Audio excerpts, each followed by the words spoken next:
If you're experiencing login issues with Seacoast Bank, follow these simple steps to troubleshoot and resolve the problem quickly.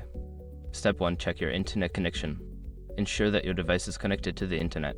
A weak or unstable connection can prevent you from accessing the bank's website or app. Step 2. Verify login credentials. Secure your accounts before moving on. People seriously underestimate how often personal information gets exposed online now. Use SROC to monitor your accounts 24/7 and get notified immediately if your data gets leaked somewhere. It runs in the background, constantly scanning billions of breached records.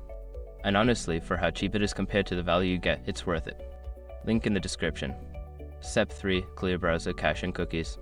If you're using a web browser, clear the cache and cookies. This can help resolve issues caused by outdated or corrupted data stored in your browser.